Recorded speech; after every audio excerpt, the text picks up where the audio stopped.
आशक इजोत में अहाँ के स्वागत अछि। यह कार्यक्रम हमरा के एकटा अवसर प्रदान करैत छथि कि हम बाइबल सँ जुड़ल चीज के अध्ययन क सकी आ यह जानू कि हमरा जीवन के लेल परमेश्वर के इच्छा की अछि। ई उद्देश्य के संग हम यह कार्यक्रम अहाँ के लेल प्रस्तुत क रहल छी।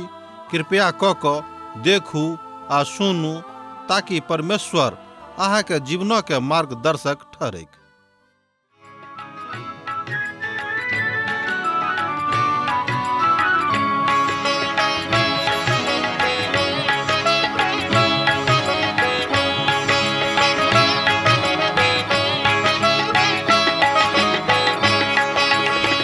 हे प्रभु यीशु है तारनहारा, हे प्रभु यीशु है तारनहारा। यूहन्ना के तैर देलो, लाजरस के प्राण बचेलो। यूहन्ना के तैर देलो, लाजरस के प्राण बचेलो। मरथा के आश पूरेलो। हमर थिकऊ आहा बड़ प्यारा, हमर थिकऊ आहा बड़ प्यारा। हे प्रभु यीशु है तारनहारा, हे प्रभु यीशु है तारनहारा।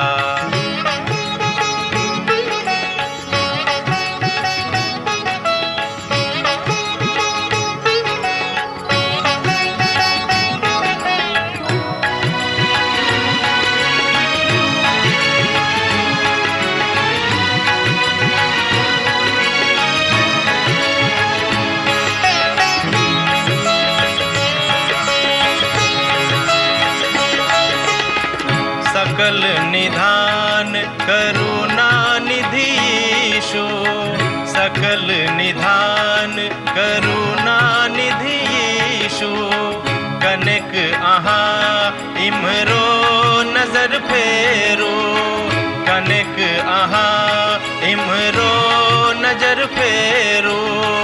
जो अहन देखब त के हमरा देखत, जो अहन देखब त के हमरा देखत। दुखक काल में के हमरा सेवत, दुखक काल में के हमरा सेवत।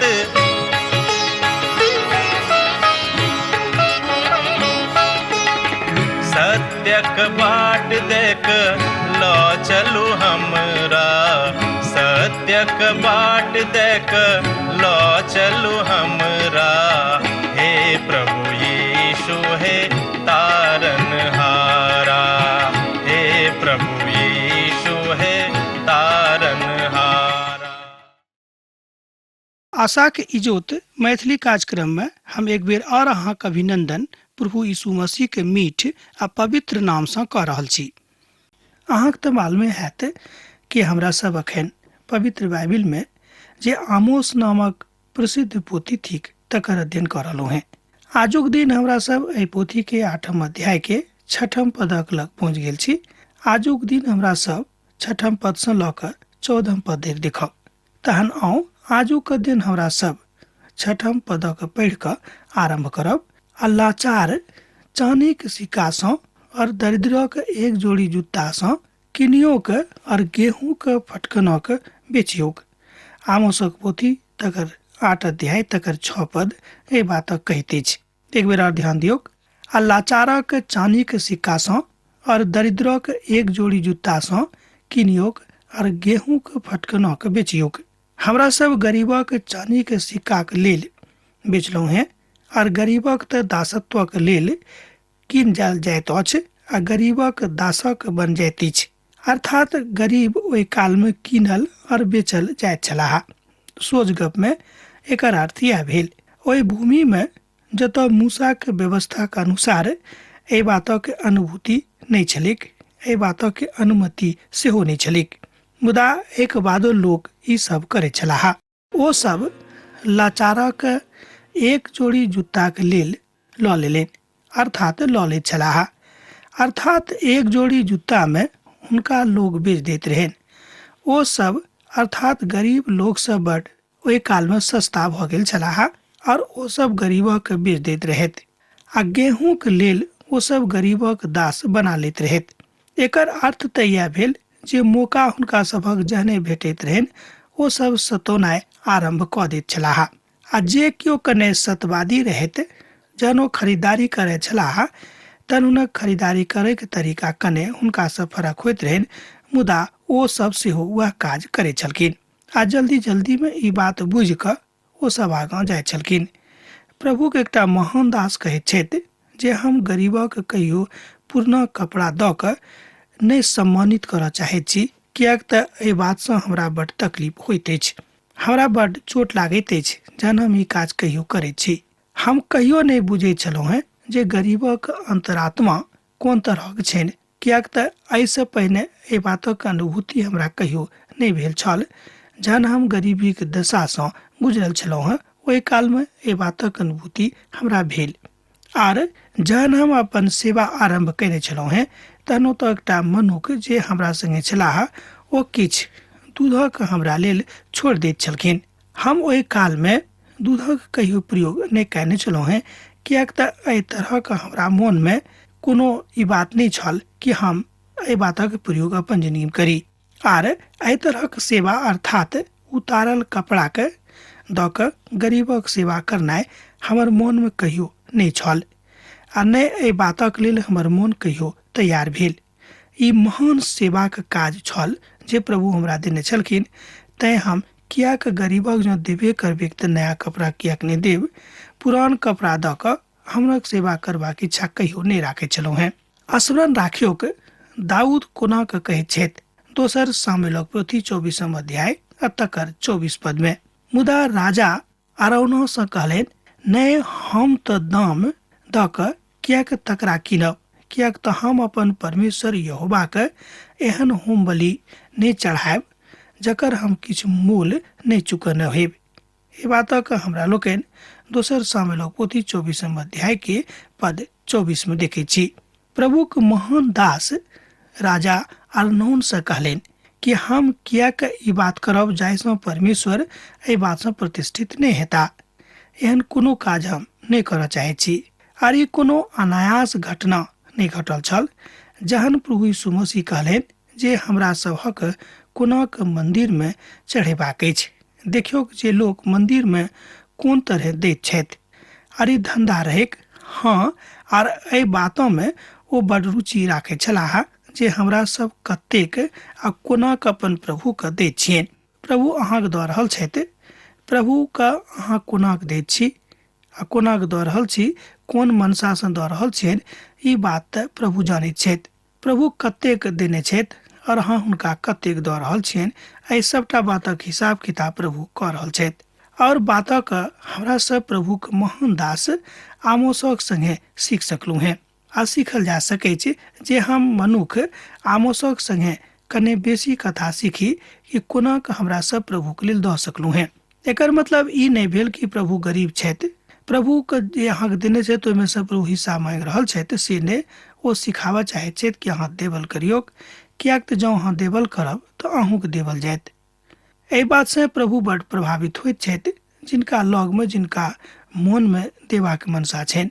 ई तऽ भेल प्रभुक महान एकटा दास अपन अभिव्यक्तिमे स्वयं एहि बातक अभिव्यक्त कयने छथि। ओ स्वयं एकटा गरीब मनुख छलाह, तैँ हुनक बात बड्ड स्पष्ट और साफ साफ भऽ गेल रहनि। एहि बातक हम बड्ड नीक रीतिसँ बुझैत छी कि परमेश्वर चाहैत छथि कि जँ अहाँ गरीबक मदद वस्तुतः करऽ चाहैत छी तऽ हुनका संगे रहू, आर जे किछु चाहैत छथि हुनका संगे ओही तरह करियौक। अहाँ देखियौ आमोस एहिठाम बता रहल छथि जे इस्राएल कियाक ग्रीष्म कालक एकटा टोकरा लऽ कऽ आनने छथि। इस्राएलक अच्छाई ग्रीष्म कालक फलक जकाँ तुरंत करऽवला अर्थात एक ऋतु वाला छल, आर ओ गरीबक संगे एहि तरहक व्यवहार करैत छलाह। यहोवा जिनका ऊपर याकूबक घमंड छनि, ध्यान दियौ, यहोवा जिनका ऊपर याकूबक घमंड छनि वह शपथ खेने छथि, निश्चय हम हुनक कोनो काजक कहियो नहि बिसरायब आमोसक पोथी 8 अध्याय तकर 7 पद एहि बातक कहैत अछि। याकूबक अपन यहोवा पर घमंड रहैत आरो हुनका कहियो नहि बिसारतैत, मुदा ओ कहैत छथि कि हुनका कहियो नहि बिसरबनि। याकूबक परमेश्वर प्रभु यीशु मसीह छथि। प्रभु मसाया के रूप में जानल जाइत छथि आ ओ अबैया छथि। ओ एहि बातसँ बड्ड प्रसन्न भऽ जाइत छथि जहन अहाँ वा हम प्रभुके महिमाके हुनके रीतिसँ लोकके बताबैत छियनि। आर दोसर कोनो रीतिसँ नहि शपथ नहि खायब आ नहि शपथ खायल करब। आब एहिठाम एहि बातक ऊपर ध्यान दियौ जे ओ कोना कऽ शपथ खाइत छथि। हम कहियो हुनक कोनो काजक नहि बिसरायब। आर एहि बातक एहि पोथी में बहुत ठाम बताओल गेल अछि। स्पष्टता के साथ एहिठाम प्रभु के महानदास स्पष्ट कऽ रहल छथि। परमेश्वर हमरा सभक काजक कहियो नहि बिसराबैत छथि, किएक तऽ नहि ओ विश्वासी रहथि। दोसर गप में भने ओ विश्वासी नहि छथि एहिसँ कोनो बात नहि, मुदा परमेश्वर जे बाचा मनुख जातिक संगे बान्हने छथि तकरा ओ स्मरण राखैत छथि, तकरा ओ बिसराबैत नहि छथि। हमरा सब में से जतेक लोग हुनक विश्वासी छी, एक रोज सब एक दिन हुनका न्याय आसनक सन्मुख में ठाढ़ होयब, अर्थात सबके ठाढ़ होयबाक छनि। दोसर गप में हुनक न्याय आसनक सन्मुख में ठाढ़ हमरा सब गोटे होयब आ जतेक बातक लोक अर्थात जतेक बातक लोक हुनका सभक लग में जेताह, ओहि बातक लऽ कऽ पिता परमेश्वर हुनका बतौतनि जे अहाँ की हुनका लेल केने छियनि। लोक अपन देही में बहुत बेर एहन काज कऽ लैत छथि जे परमेश्वर के पसंद नहि छनि। किछु अहाँ नीक बुझियौ वा नहि, मुदा परमेश्वर आ हुनक इच्छानुसार जँ अहाँ नहि चलि रहलहुँ हैं, तदनुसार परमेश्वर कहियो अहाँ से प्रसन्न नहि हेता। किंचित ई बात भऽ सकैत छै, मुदा ई बात प्रभु के पसंद नहि छनि। दोसर कोरिन्थियों पोथी 5 अध्याय तकर 10 पद में हमरा लोकनि एहि बातक देखैत छी। ओतऽ एहि बातक बतावल गेल अछि, किएक तऽ हमरा सभक मसीह के न्याय आसनक सन्मुख में उपस्थित भेनाइ आवश्यक अछि, जाहिसँ सभक अपन अपन भला और बुरा काजक बदला भेटैन, जाहि बातक ओ अपन देही के द्वारा केने छथि। दोसर कोरिन्थियों पोथी 5 अध्याय तकर 10 पद में हमरा लोकनि एहि बातक देखैत छी। आमोसक काल में लोक अपन अपन पापक लुका कऽ राखैत छलाह, मुदा ओ बाजैत छथि जे परमेश्वर तऽ सभक काज स्मरण राखैत छथिन। आ ई बड़ गंभीर कथा अछि जे प्रभुक महिमाक बड़ शीघ्रता में प्रकट कऽ दैत छथि। प्रभुक यह बता दियौन जे ओ की कऽ रहल छथि। ओ सब गोटे के न्याय करताह, एहिमे कोनो शक नहि, एहिमे कोनो संदेह सेहो नहि। आमोसक पोथी 8 अध्याय तकर 8 पद एहि बातक एहि तरह कहैत अछि कि एहि कारणे देश नहि थरथराइत और हुनक प्रत्येक निवासी विलाप नहीं करत।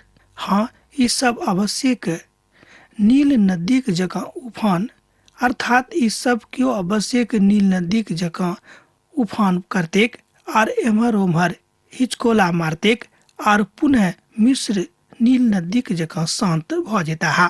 बहुत विद्वान सोचैत छथि जे ई पद भूडोलक दिस इशारा करैत अछि। ई संभव अछि जे हम तुरंत में एहि बातक नहि बाजि सकलहुँ हैं, मुदा हमर विचार में तो अछि जे परमेश्वर एहिठाम धरती पर अपन न्याय में बड्ड कड़ा कड़ा नियम लागू करऽ जा रहल छथि। एहि बातक ऊपर एहिठाम गप कऽ रहल छथि और ई बात धरती के काज सेहो देतेक। आजुक दिस में अर्थात आजुक युग में लोक अनेरे एहि बातक मिहा नहि सकै छै, किएक तऽ जाय दिया के प्रभु जरौने छथि तकरा मनुख मिहा नहि सकै छै, अर्थात गलील नहि जा सकैत छथि। बिनु भय के ई बात संभव नहीं थिक। बतएल में एहि बातक गिननाइ एखनो संभव नहीं थिक। बिनु डरक संभव नहीं अछि। एहिठाम डर शब्द परमेश्वरक ओहि प्रेमक दिस इशारा करैत अछि कि जँ अहाँ प्रभु से प्रेम राखैत छी तऽ निश्चित रूपेण प्रभु के प्रेमक डर अहाँके हृदय में हैत। एहन काल छल जहन ई प्रक्षेत्र के फल से भरल देल गेल छलैक आर एहि प्रक्षेत्र में सब ठाम हरा भरा रहेक आ बहुत तरहक गाछी ओहिठाम रहेक, मुदा अखन ओ मिहा गेल अछि। अखन ओहि भूमि के जँ अहाँ जाके देखबै तऽ पायब जे सुखाड़ भऽ गेल छनि अर्थात समस्त भूमि सुखाड़ वाला भूमि में परिवर्तित भ गेल अछि। और ई बात एखनो परमेश्वरक न्यायक विषय में कहैत अछि आ बताबैत अछि कि देखियो परमेश्वरक न्याय भूमि पर कोना क एखनो चिन्हक रूप में जीवित अछि। परमेश्वर एहि धरती पर बड़ पैघ न्याय आनऽ जा रहल छथि, कियाक तऽ हुनक न्याय से केओ नहि बचता जँ केओ पाप केने छथि। प्रभु चाहैत छथि कि हमरा सब गोटे प्रभुक न्याय आसनक सन्मुख में जेना ओ चाहैत छथि वही तरह बनि कऽ ठाढ़ रही। अगला अध्याय में हमरा सब देखब जे भूमिक अर्थात भूमि वाला का स्मरण रखता आ जहन हमरा सब भविष्यवाणी के अध्ययन करै छी तहन एहि बातक हमरा सबक स्मरण रखबाक अछि जे परमेश्वर न्याय के आशीषक वाचा के बान्हि के रखने छथि, अर्थात लोकक को न्याय रूपी वाचा के देने छथि और बतौने छथि कि जेना अहाँ काज कर रहलहुँ हैं अहाँक संगे वही तरह न्याय कयल जायत। भूमि सेहो एहि बात में सहभागी अछि और एही कारणे हम एहि बातक ग्रहण नहि कऽ पायब, अर्थात नहि कऽ सकैत छी। ओहि भूमि पर यहूदी सब धरि के आर ओहि तरह के भविष्यवाणी पूरा होइत अछि। एना तऽ ओ सब ओहि भूमि पर दैहिक रूपे घुरि कऽ औताह। ए बातक हमरा लोकनि कालांतर में देखैत रहलहुँ हैं जे परमेश्वरक न्याय आसनक दिस इशारा करैत अछि। ओ सब आत्मिक बनि कऽ प्रभुक लग में घुरि कऽ नहि आबैत छथि। आर एहिठाम ई बात साफ भऽ जाइत अछि जे परमेश्वरक आशीष अखन ओहि धरती पर नहि अछि और अखन धरती एहि बात में परिवर्तित भऽ गेल अछि और एहि बातक लेल बहुत दिन मेहनत करबाक जरूरत छै। ई सेहो एकटा सच्चाई थिक। ओहि प्रक्षेत्र में अखन बहुत ठाम किछु नहि किछु खेती होइत तऽ अछि, मुदा तकर कोनो महत्व नहि थिक। एहि बात कने आशा तऽ दैत अछि। ओहि छोटका प्रदेश में ई बात मुदा बहुत सब ठाम कालक होइत ई गर्जन करैत अछि। कहल गेल अछि कि जँ ओ महान परमेश्वरक भविष्यवाणी के दिस अहाँ जा रहलहुँ हैं तहन एहि बातक अपन प्रक्षेत्र में देख सकैत छी। इसराइली के अंतिम यात्रा में हमरा लोकनि एहि बातक पायब कि परमेश्वर हुनका सभक संगे छथि आर ओ सब एखनो धरि ओतऽ ओहि काजक नहि देखने छथिन। एहि बातक स्मरण राखब जे न्याय अर्थात नव नगर जे संपूर्ण संसार में बनल अछि, जँ ओतऽ परमेश्वरक न्याय नहि देखल जेतै तऽ परमेश्वर ओहि नगरी के नष्ट कऽ देथिन। सुनै में बड़ खराब लगैए मुदा ई सत्य अछि। बहुत यहूदी सब रहैत छथि आ हुनक संख्या इजरायलो से बेसी छनि और ई बात हमरा सभक किछु बात कहैत अछि। आजुक परिप्रेक्ष्य में हमरा लोकनि एहि बातक देखैत छी जतऽ इसराइली के संख्या बेसी रहबाक चाही ओतऽ नहि रहि कऽ मुदा आन ठाम इसराइली के संख्या आजुक युग में बेसी छैक, जे एहि बातक समाद हमरा सब गोटेक दऽ रहल अछि। प्रभु यहोवा के यह वाणी छनि, ओहि दिन में एहन होइत जे हम सूरज के दिन में अस्त कऽ देबनि और दिने दुपहरिया में अन्हार कऽ देबेक। आमोसक पोथी 8 अध्याय तकर 9 पद एहि बात में कहैत अछि। एहिठाम आमोस ओहि दिनों के विषय में गप कऽ रहल छथि और ई बात एहिठाम तकनीकी रूपे प्रभुक दिनक दिस इशारा करैत अछि। मुख्यतः ई बात महाक्लेशक कालक दिस इशारा अछि। ध्यान दियौ, मुख्यतः ई बात महाक्लेशक कालक दिस इशारा अछि और ई दिन राति में आरंभ होइत। जतऽ धरि एहि दिनक संबंधक विषय में बाजल गेल अछि, एहि संबंध में इजरायली के संगे ई बात कथनात्मक रूपे संदर्भित होइत अछि। एठाम आमोस निकट भविष्य के विषय में आ तकरा बाद बहुत दूर धरि भविष्य के विषय में कहैत छथि। प्रभु के दिन तऽ अखन धरि नहि आयल अछि आ सूरज ठीक दुपहरिया में गायब नहि भेल अछि आ नहि धरती इजोत में कार्य भेल अछि। आ जहन आमोस एहि बातक लिख रहल छथि, दोसर गप में जहन आमोस एहि बातक लिख रहल छलाह ओ बहुत दूर धरि के भविष्यवाणी में लिख रहल छथि, अर्थात बहुत दिनक बाद होबय वाला घटनाक संबंध में लिख रहल छथि जाहि बातक प्रकाशन पिता परमेश्वर हुनका देलनि। आर अब वो इसराइली के नजीकी अर्थात इसराइली के नजीकी भविष्य के विषय में बात करऽ जा रहल छथि कि हुनका संगे अब अखन तुरंत की होबय वाला छनि। हम अहाँक पबनी के शोक में और अहाँक समस्त गीतक विलाप में परिवर्तित कऽ देब। और अहाँ में से सभक अर्थात कैट पर टाट बनवा देव और प्रत्येक लोकक गंजापनक आनब और अहाँ से एहन शोक करायब जेना एकलौताक लेल कयल जाइत अछि और तकर अंत दुखक दिनक जकाँ होइत। आमोसक पोथी 8 अध्याय तकर 10 पद एहि बातक कहैत अछि। और हम अहाँक पबनी के दुख में बदल देब। परमेश्वर इसराइली के 7 टा पाबनि देने छलाह आ इसराइली पुरुषक एहि पाबनि में प्रभु के सन्मुख में जेबाक रहन अर्थात 3 बेर हुनका अयबाक रहन। एतऽ हमरा लोग देखै छी कि जतेक व्यवस्था पिता परमेश्वर बनौने रहैत ओहि सबटा व्यवस्था के लऽ कऽ हुनका सभक मन में जँ कोनो तरहक बातक आशंका रहनि तऽ ओहि बातक दूर करक रहैक। हुनका सभक नाचैत गाबैत अयबाक रहैक और ई काल परमेश्वरक धन्यवाद देबाक महिमा करबाक और बड़ाई करबाक रहैक। आ परमेश्वर कहै छथि जे ओ सब तऽ पबनी तऽ मनाबैत छथि मुदा हमर महिमा नहि दैत छथि। दोसर गप में ओ सब पबनी तऽ मनाबैत छथि मुदा हमरा महिमा नहि दैत छथि। स्पष्ट भऽ गेल होइते तैं एहि कारणे ओहू बातक लऽ कऽ आ हुनको सभक पबनीक अवशोक में हम बदलि देबनि और ई बात आब हुनका सभक लेल उलट फेर करयवला भऽ जेतेक भऽ सकैत छै। और अहाँ सब केओ विलाप करब और विलापक गीत गायब और अब कोनो तरहक गान अर्थात कोनो तरह के एहन गीत नहि गायब जाहिसँ अहाँक अनुभूति हैत आनंदके। अब कोनो तरह के बात अनेरे एम्हर उम्हर नहीं हैत, अब खाली शोक और दुख हैत।